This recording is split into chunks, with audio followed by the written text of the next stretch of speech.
Hi. Thanks to Stacey and to all the other wonderful presenters of the Empowering Women's Summit. Today I'm going to be presenting on the 4 energy types to understanding each other even better and creating peace at home. So relationships are the centerpiece of human existence. It's everything. It is the ultimate amplifier of all experience. What's exciting when it comes to relationships is that there are so many overlapping universal behavior patterns that if we were to know about them, it would make a massive difference in how we can easily and effortlessly connect with other people. I'm sure you've met people that you just can't connect with, and met others that you've connected to instantly without thinking. It's not just a coincidence or a fluke or circumstances, it's something that's within us. And I'm very proud to be able to make this presentation to you today. I've been looking at this for a really long time, and I love this quote from Maya Angelou because it connects so much to my desires in life and my mission, which is not to merely survive, but find a way to support families to arrive, and to do so with some passion, some compassion, some humour and some style. Because who doesn't love a bit of style? And this is me. I'm Leanne Wakeling. I'm a certified metadynamics coach trained at the professional master coach level. I'm the mother of 4 adult children. You can see them there on the right. And I've been married to my husband David since 1986. And I'm a geek for human behaviour because I was so disconnected. I was so unaware of my effect and impact on others, and it made it really difficult for me to connect. You know, I have a wonderful mother that I love dearly, who was totally disconnected from us when we were little. She was a young mother, not excruciatingly young, although very young compared to lots of times these days. She was in her early 20s and she was just overwhelmed and didn't know how to cope. And then my sister one down and I, we're only 15 months apart. So she'd hardly got to the idea of mothering when she was about to have 2. And not only that, she experienced a lot of physical as well as emotional issues. She was dealing with her own emotional trauma from her own upbringing, which happens to a lot of us. You know, it's one of the factors in family system psychology is we are a product of our upbringing. And it's not to blame parents, it's to aware that both our parents have an effect on us and we have an effect on our children. And it's why you'll have cross-generational dysfunction in families, because we do model from that which is before us. And so that's one of the reasons that I am passionate about this thing called family system psychology and finding ways to create peace through supporting the parents, specifically the mother, to actually understand that we're doing the best we know how and are capable of in any given moment. And when we know better, we can do better. And it's about giving us permission to be our own imperfect selves. Now, I happen to love craft and sewing, and I don't know about you guys, but I've tried all sorts of crafts over the year. I'm heavily into variety, which you'll understand even further as we go along.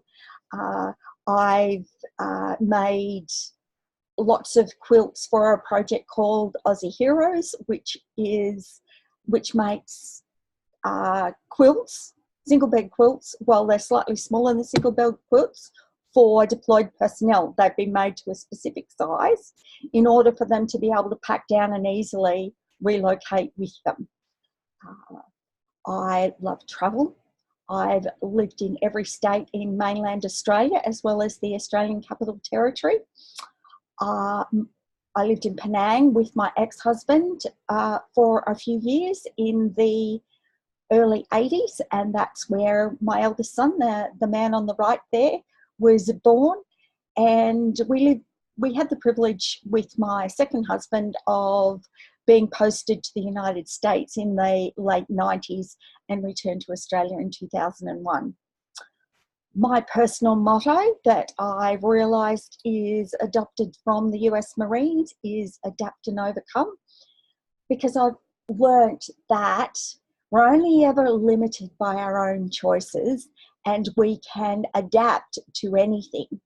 And it's that we may not do things the same way as others, and we can still do them.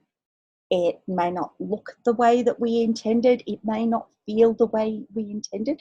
It's about acknowledging and understanding and appreciating the outcome that we were trying to achieve.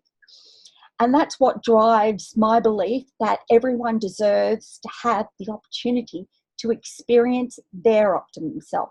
And it's the version of them that they were born to be. So whatever their limitations or whatever comes to them, it's not about what we think is supposed to happen for them. It's what's the best thing for them. And the more we can understand that for our children, because most of us, we're still complying to our tribal system. We were who we were created to be until our parents decided that actually they needed us to be more outgoing, less outgoing, more independent, less independent, smarter, not so smart. All of the voices that happen in their own head from their parents who were responding to their voices that affect the way we feel. And what it is about opening up to the freedom to become ourselves. And that's what's truly important to me, and what the work that I do is part of it in driving better interpersonal communication and relationship skills. And I'm heavily into personal growth, and personal growth is a cycle. It's becoming aware of what you want to achieve. It's planning to achieve that. It's looking at motivation and appreciating that actually motivation isn't always intrinsic, and we can't base our decisions on how we feel, because sometimes that's a little limiting. I don't know about you. Sometimes I don't feel like doing stuff. And certainly for any of us who are mothers, there are times where we just have to buck up and get it done because we're the responsible adult and we have to do it whether we want to or not. And that's just getting better perspective on things. I'm highly creative and I love the creativity of looking at, well, okay, what are my options for solving the problems that I have right now? The idea of creating a vision of where you're headed, because the reality is that whether we set a vision or not, we'll hit the target we're aiming for. So without a vision, we have no target, which means we hit nothing in particular. And that's okay if we're heavily into variety and we don't really care much where we end up. However, most of us are mothers, or we've got a business, or we've got something that we want to achieve. So we're developing all the time. and then building a strategy to learn so that we can reach our goals. And so the circle continues of constant and never-ending improvement, which is an expression that Tony Robbins uses. And, you know, I can really resonate because it's the, you know, it's the same philosophy as we're either green and growing or ripe and rotting. You know, it's when we have a pond is beautiful until it stagnates and then it smells. It actually needs fresh input in order to sustain the health of the environment to which it's in. And we're exactly the same. You know, we've got to keep learning and growing, otherwise we stop sustaining ourselves. It's actually one of our core needs is growth. It's to know and feel and be aware and enjoy continuing to expand as a human right through our lives. So why is it important that we understand each other better? Well, it's to have better quality relationships through understanding and getting to appreciate what it's like to be with others, and to stop worrying about what other people think and be present in the moment. And actually, Eckhart Tolle said it beautifully, it's the power of now, because we can spend a lot of time either worrying about the future, also known as anxiety, so worrying about things that haven't yet happened. So what's the evidence of that thing happening? Or you can be like me, and for very many years, I was always trying to fix my mistakes. And I don't know whether you realize it, because you're probably way smarter than I was, is that no TARDIS, no time travel, therefore replaying events that we have no control over it's a little like crazy. And so it's about, you know, having the awareness that it's okay to have awareness of what's possible. It's really poor form to keep on trying to control things that we have no control over or have limited opportunity to influence. Where we have the opportunity to influence is ourselves. So better relationships are important because understanding gives the gift of deeper connections, more meaningful relationships, and a more fulfilling life experience. And I don't know about you, I actually am really enjoying the better quality life that I have now, that I'm connecting better with others, that I'm feeling less defensive, that I no longer am as influenced by what I think other people think, because I was one of those people trying to control everything. It's why I had the experience of discovering that I had been shallow breathing for I don't know how long. That moment when all of a sudden, when you realize that you can release that concern, that worry, and be focused on what's actually really important, which is connecting with yourself so that you have a level of self-trust that you can deal with whatever comes, which we can only do with practice. Because when we fail to appreciate our differences between each other, it leads to misunderstanding. And I know a good friend of mine was telling a story about where she was really bothered that this person she really respects, during a meeting, each time she contributed, she noticed that this person was frowning. And she thought, what am I doing wrong? What am I saying wrong? This is really frustrating. Well, afterwards, she spoke to this person and said, I'd really appreciate your feedback. You look like you were really disappointed in what I was saying, and I'm really curious. Can you please help me, because I'd really love to grow? What was going on? And the person said, oh my goodness, no, I was totally distracted, got some issues going on in my personal life. I had to get something that was in the car because it needs to be somewhere else. And I was thinking about that. I wasn't actually listening. And it's one of the things that we do to ourselves a lot. We make an assumption based on what we think might be happening. And as humans, we are meaning-making machines. So instead of making a meaning based on what we think is possibly might be going on, it is actually really good to check in. It's the same with our kids. You know, is that, especially with our younger children, although even with our older ones, but specifically with our ones under 10, is they often have very different ways that they process information to the way that we do.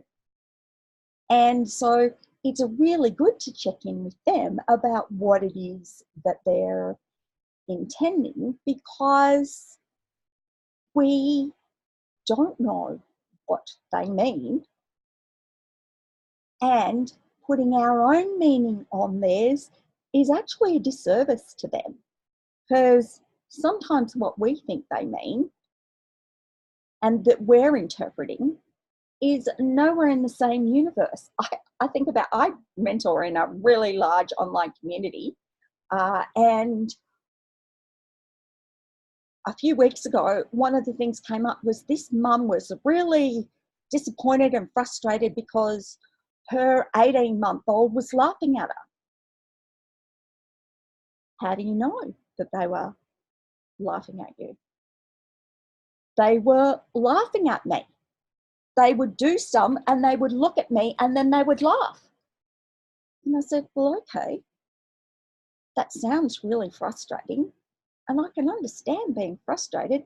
And I'm wondering, as an 18-month-old, is it possible that they could be just checking whether this is still okay to be doing?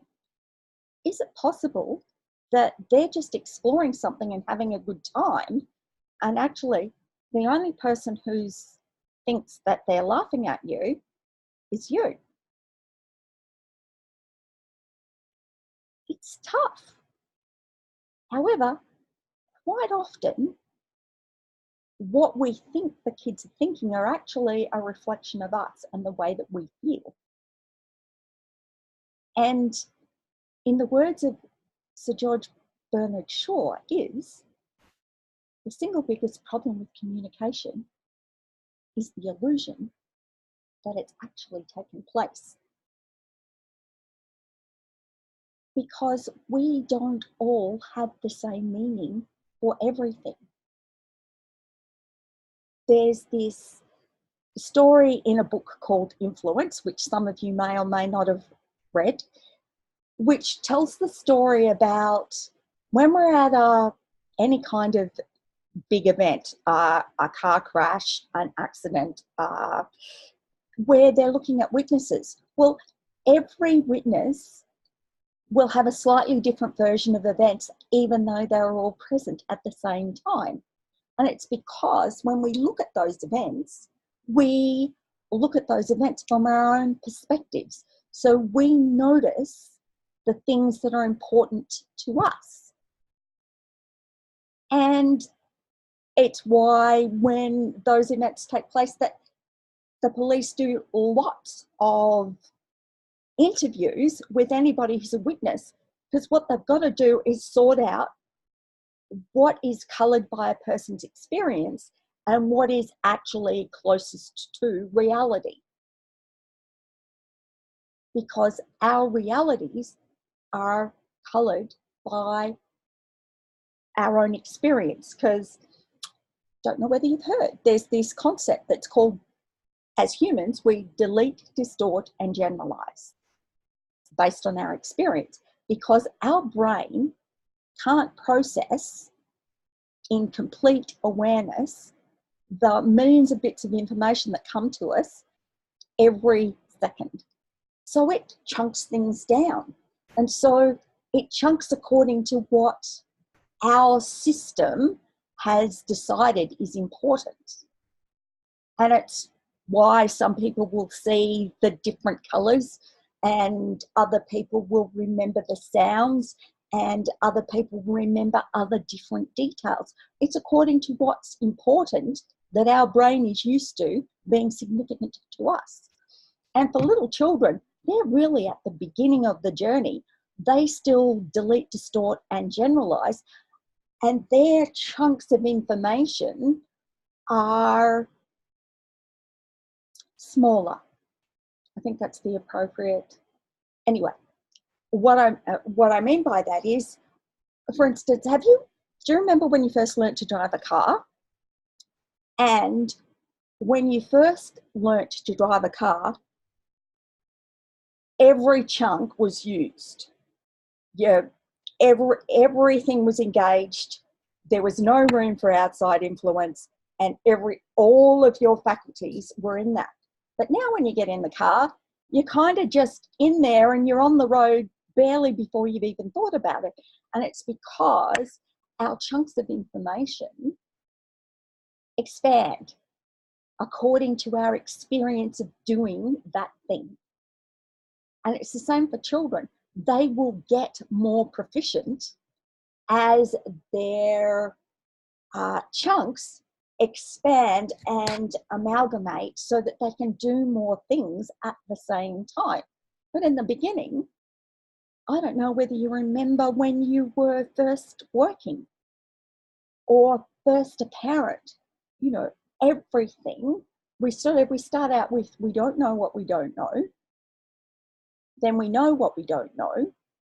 Then we get proficient. It's the leadership challenge of knowing how to work with each individual in your team, is figuring that out. And one of the things that I like about the system that we're going to look at, or the aspect of human behaviour that we're going to look at today, is as a person who was stuck in how to read other people and who was perhaps maybe inclined to take things a little more personally than was beneficial to me, was partly its different style.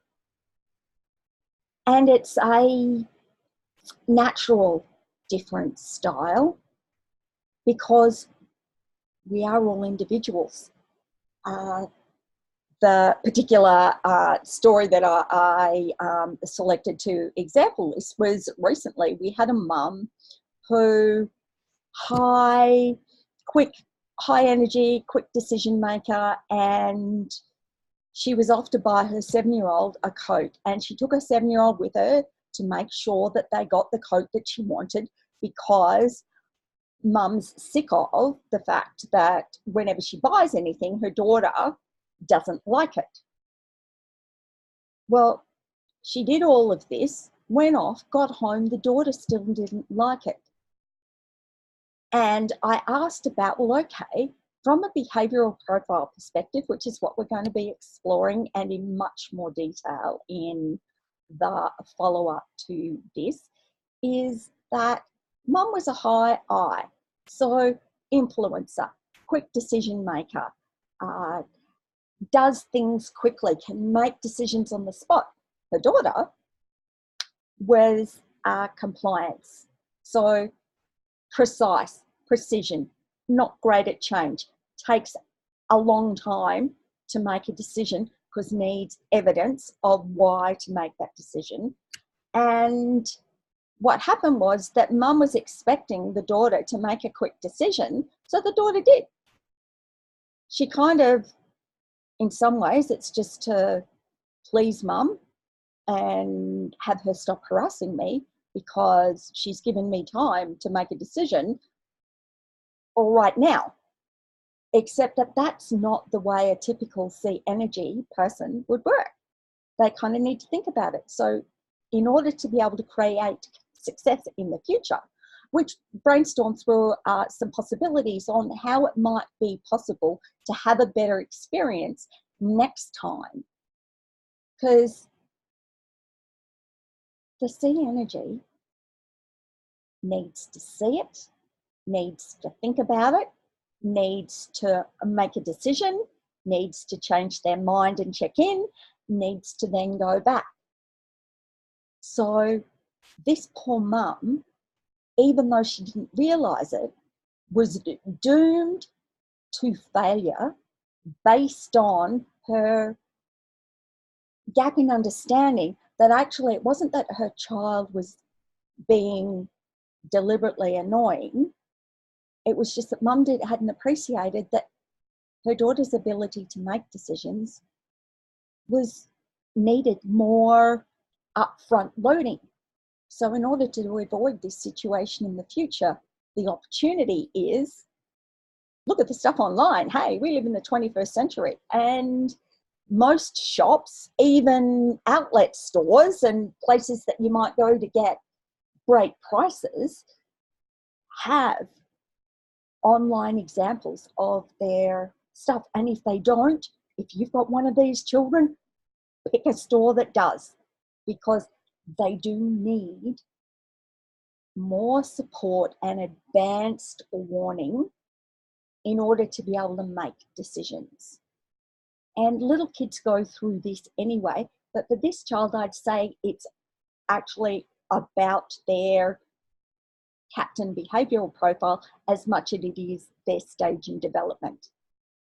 And if any of you have got 6 and 7-year-olds, you will have noticed their decision-making ability is becoming a little bit more structured, and the way that they think about things is starting to become a bit more reliable. And for this family, though, it was quite a significant issue. And all it needed was that upfront, which is to look at the online, provide some options, and go with the agreement that the visit is, check that it fits right and it feels okay. Because you've already done all of the rest of it. And if they forget in the moment, you've also got the evidence to remind them that it's already been done, so that they're not undermining themselves. And for children of the C energy, which to take it out to its extreme, are children on the autism spectrum. Now, that this child may not be on the autism spectrum, and it's really irrelevant. It's that for that behaviour profile, they're not being deliberately obstructive, they actually need more information. And if you can stop, as a parent of a child like this, if you can stop thinking and being frustrated by what they can't do and actually tap into what they can do, and support everybody to experience more calm. And I'll be sharing some stories of utilising this system to create better family communication when we speak in detail on, I believe it's the Saturday. So as I've mentioned, we're using the DISC behavioural profiles. And this is a system that's been around since the 70s, and it's based on psychology that's been around for well over 100 years. And it's just greater understanding and refining in the online system that I use with my clients is being updated all the time as fresh information becomes available, and also providing a manual way of you being able to check in with and just check out your child if you want to go a little bit. It's appreciating this is a behavioural profile. Our behavioural profile is not established until we are adults. However, we will be beginning to have a tendency towards a captain being in a specific area. So it's still information to help make better quality decisions. It's not this is what they're going to be. And actually, with working with younger children, what's great is that children who might be at risk of being more fixed mindset can be supported to become more flexible by acknowledging that at the moment they might be afraid of making mistakes. So they might narrow down their options. And this is a way of being able to encourage them to be a little more open to the possibilities, and also understanding that their version of success is different to the other profile's version of success, because each of the profiles has different motivators, different core needs, different communication styles, different energy levels, and it's all part of the rich tapestry of becoming a human adult, is navigating through all of that. And as you can see here, is you've got the dominant style. And interestingly, with children, the D style is very 6-year-old. It's they want to win, they are willing, noticing the difference between each other, they want to stand out, they're individualistic at a whole new level than what they have, because up until about then, they're magical thinking. And what I mean by that is that before that, all adults are all empowering, and as children, they believe that they're the cause of everything. It's some of the limitations for our gap as adults in the way that we communicate with children. Because under the age of 6, children are completely literal, because they have no filters. It's why you can be embarrassed a lot by what your children say. It's not that they're thoughtless, it's that they haven't yet developed those aspects of humanness that would filter that out. And the reason that that isn't part of their scope of design at that stage is because, I don't know about you, but if I had adult level judgment or adult level fear when I was 15 months old, possibly never learned to walk. Because how many times does a toddler fall down while they're learning how to walk?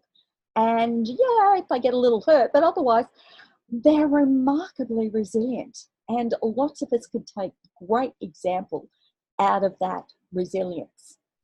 So D's are results and action focused.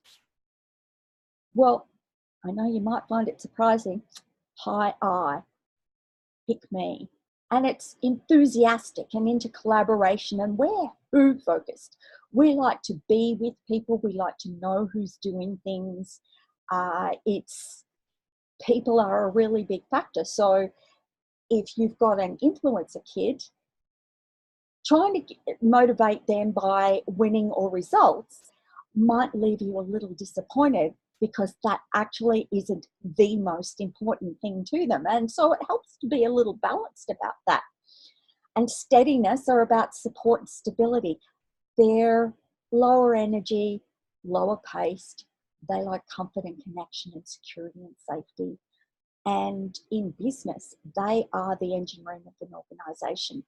Don't like conflict, they just like doing their stuff. They're usually introverted or often introverted, and they do things well in overly generalized terms. And then you've got conscientious, who are compliance focused, and that means that they like to do things right. They like to do things well. They like to follow the rules. they're, you know, whether you have an ASD child or you have a C energy child, they'll be the ones who are correcting you. They'll be the ones who are reminding you what you said last week if you say something different this week. They're potentially going to experience a little bit of anxiety because they do like to do things right. So sometimes they can worry that they will get things wrong. That is also a flavour that happens in 6-year-olds. And so it does show up in Ds who are yet to self-actualize. And then you've got the flow that goes around, and we're all a blend. It's just how much of each of the pieces are we? And we can only ever have a maximum of 3 dominant sections. And it's so why you might have a highly dominant child or a bunch of children who are results focused and a little bit different, because their blend will be different, because that's what happens as humans. We are a version of ourselves. And how do we achieve success? With patience and the intentional connection.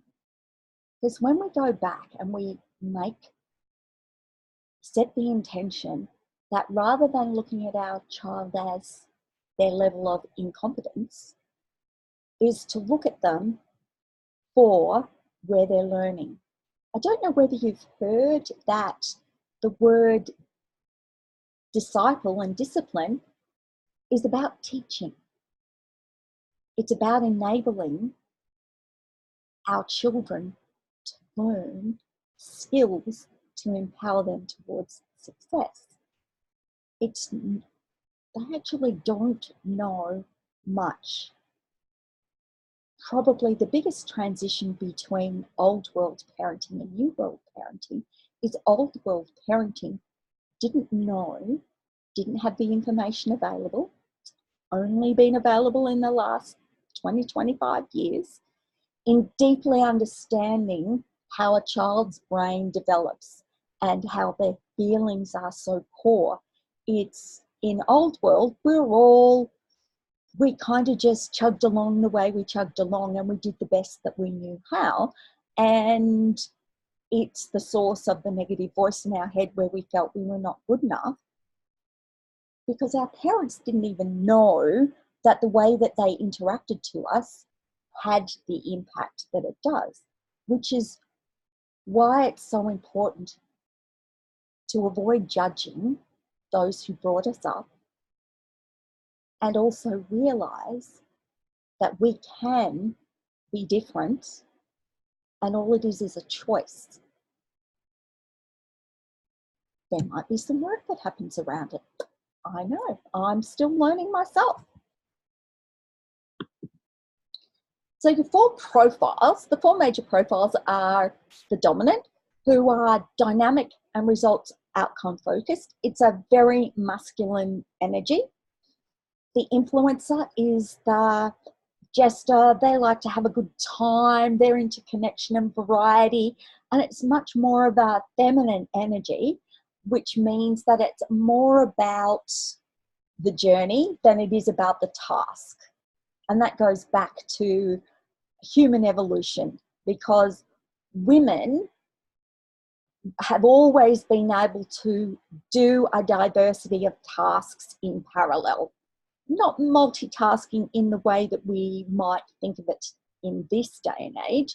However, they've always been about scanning the environment and watching multiple children, whereas men are task focused.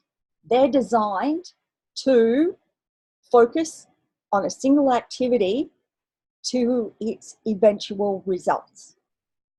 And I don't know if you've ever heard of fridge blindness. It's a thing. I've heard some podcasts and read some books, and it's actually a real thing, because a man will open the door of the fridge. He's not designed to scan. So even if the butter is right in front of his eyes, it is possible that he would entirely miss it. She, who is used to scanning, will go in, get frustrated because there is the butter just behind the plate of leftovers. However, the female scans and so can see more than their male counterparts. It flows out into all sorts of different areas. The S supporter is the lower, is a lower energy, and that just means that they're a gentler way that they impact the world. They're more likely to be introverted. They're, you know, comfort and certainty focused, and they're that feminine energy. And the supporter archetype is mother. They are the carer nurturers in any environment. The conscientious is a lower energy, but that's because they don't waste energy. They're very focused and precise.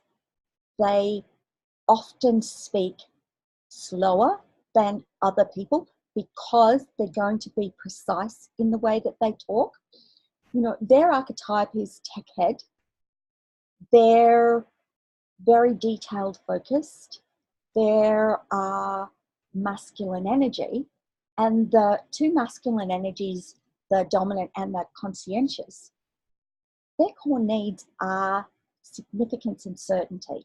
However, the way that those needs are met are different for the two profiles. And again, we'll go over more of that when we do our detail on the Saturday, and you can come back and have a look and match it up. And how I'd really be loving to be speaking with you and interacting and answering questions, because as you can tell, I love this stuff, and just the way it helps to understand. And for those of us in business, being able to understand these four energy types enables you to actually connect into the prospect or the potential client through understanding them better. When we go through, there's certain types of language that each of these will use. There's certain ways that they will speak. The way that things are important are different for each of these. And so for those of us in business who need to make sales, for those who may not yet be comfortable with that concept, this is another way to help become even more centered into their world, to be able to help understand how to support them with their purchasing decision. And this is a list of the typical pros and cons, because just like everything, there's the positive side and the negative side. So our D styles, like, pretty determined. They're going to get stuff done. They're fast, which can trip them up sometimes, which is why we actually need all of the behavioural styles, why a great team is made up of a mix of these. And as for those who might be employers or recruiters, is that it's understanding, as humans, we're inclined to pick people who are similar to us. And actually, if we want a successful team, we need to pick people who are different to us. However, with the appropriate differences. And part of that is that a great team isn't about personal styles as much as it is about values alignment. Because it doesn't matter what our personal style is, if we've got similar values, which are, for those who are readers, From Good to Great by Jim Collins, is values alignment is the most important things for getting along. It's one of the reasons why setting up your family vision is important, so that you can bring the kids along with the values that align to creating that vision.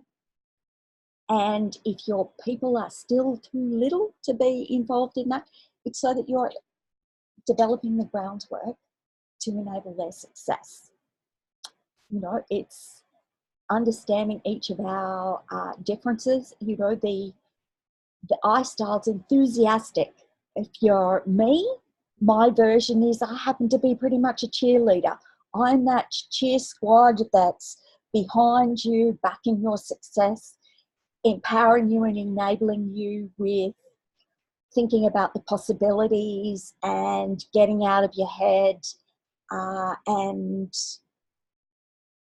creating opportunities to be moving forward. You know, it's too intuitive. Well, what is too intuitive? How can you be too intuitive? But that could be because I'm an I. You know, we have a tendency towards being emotional. That doesn't necessarily have to be negative. It's being aware that, you know, my husband's CS energy, his version of emotional roller coaster is that. My version of emotional roller coaster is this. It's not that it's one is not better than the other. It's that our different styles may make it situations where we're less comfortable with someone of a different personal style. And when we stop taking it personally and thinking how offensive that person might be because their behavior is whoppity whop, well, if you're feeling uncomfortable, it's think, well, okay, why do I feel uncomfortable? What is it about this situation that creates discomfort for me? Because reflection is super important and valuable in order to create better quality decisions as we move forward, truly beginning to understand ourselves. And can you imagine when you actually truly connect with your family members in accordance to their needs, their style, how much more they will feel validated, appreciated, understood, heard, which actually makes it much easier to influence their decisions because they're connected to us as we're connected to them. And I'm sorry, biology just doesn't cut it. Biology is only the first potential step because it's all about relationship. And hey, I come from a military background. Our idea of family is quite a different idea. It's much more about the tribal connections, not the biological connections. And so it's understanding this kind of stuff that helps us to be able to connect even better into the world that we have. And the most important thing is that all of this is to enable each individual to know they are enough, to know they belong, and that they are lovable. Everything else is test and measure. And you won't know what's going to work until you start. And I've had such a brilliant time. I'm looking forward to being able to connect with those in the future who decide that they'd love to find out more. My website is leannewakeling.com.au. As you've heard, I am an Australian. My Facebook page is Leanne G. Wakeling, and it's Raising Two Adults in the 21st Century, because we're in a time of significant change. And the skills that we needed as parents to raise children in the 20th century and earlier are actually quite different to what we are needing to empower our children into the future. Conscious and intentional parenting is to support knowing ourselves better, gaining skills, and it's fresh, it's new, it's it's a quite a small community, and I'd love to have as many of you come and join us who are interested in finding out more of this human behaviour stuff and how it can influence the quality of lives in your family and relationships in general. And I thank you so much for having spent this time with me. I'm so grateful that you come all the way through till now, and I'm looking forward to those who wish to connect.